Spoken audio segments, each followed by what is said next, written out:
Hello, this is Jill Edwards. This is case study chapter 5. Um, Hello, everyone. For this case study, I'll be discussing the statement made by the mother who says that when a new episode of her favorite show comes out, she has her 7-year-old leave the room because the show is too graphic and scary, but she allows her infant to sit on her lap and watch because the infant won't remember a thing. I think this statement contains some information that is correct, but also contains assumptions that are not fully supported by what we learned in this chapter. First, there is one thing that the mother may be correct about. It is true that the infant is unlikely to have a clear autobiographical memory of a specific television episode years later. Infants do not remember experiences the same way older children and adults do.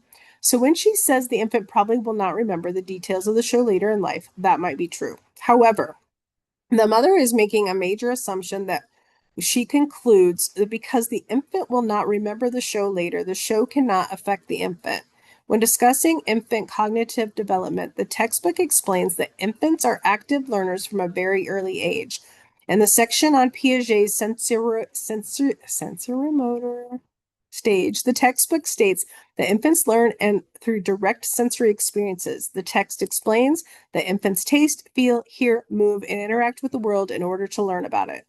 The textbook states that Piaget describes intelligence in infancy as sensoromotor or based on direct physical contact. Infants taste, feel, pound, push, hear, and move in order to experience the world. This suggests that infants are constantly taking in information from their environments. Even if they do not understand the plot of the television show, they are still experiencing the sounds, images, emotions, and stimulation that the show contains. Another important point from the textbook appears in the cognitive milestones section at this point. So let me pull that up. I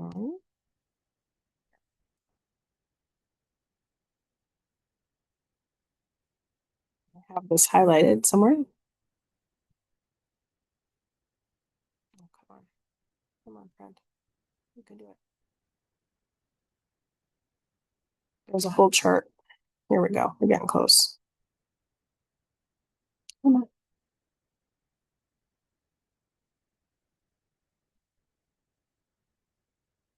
There it is. Okay.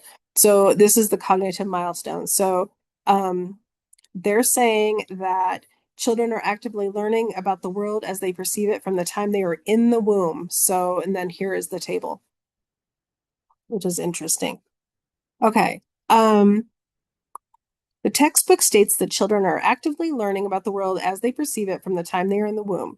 This directly challenges the assumption that infants are passive observers who are unaffected by what they see and hear. The textbook emphasizes that infants are learning from their environment long before they can explain what they have learned. The lecture also supports this idea. In the lecture notes, it discusses how more recent research has shown that children often have greater cognitive abilities than Piaget originally believed.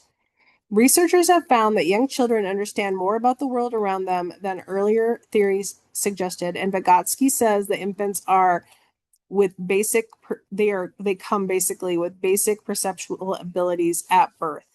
So I'm going to show you that in the professor's notes right here.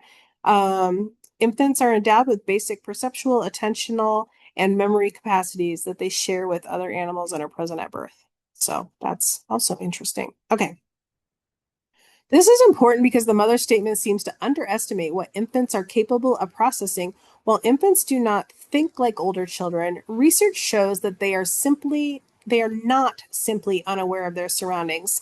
The mother is also making another assumption. She assumes that because the 7-year-old is not ready for the content, that the infant is somehow less affected by it.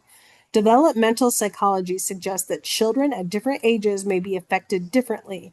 But that does not mean one child is affected while the other is not. The 7-year-old may understand the frightening content and become scared by it, while the infant may react to intense sounds, emotional tone, frightening images, or disruption in the parent child interaction. To make this discussion richer, I would add questions about the role of media exposure during infancy. Instead of only asking whether the infant will remember the television show, we could ask how exposure to graphic media might affect emotional development, attention, learning, and the quality of interaction between parent and child. I would always also ask whether there are more developmentally appropriate ways for the parent to enjoy the show while still meeting the needs of the infant. For example, the parent could watch the show after the child is asleep or at another time when the infant is not exposed to the content that the parent already recognizes is inappropriate for older children. In conclusion, the mother may be correct in that the infant will not remember the specific television episode later in life. However, she is making the assumption that lack of memory means lack of impact. Both the textbook and the lecture notes emphasize that infants are active learners who are constantly processing information from their environment. Because of this, developmental psychology would suggest that we should be cautious about assuming that graphic media has no effect simply because an infant cannot later describe and remember it. Thank you again. This is Jill Edwards. This is chapter 5, a case study.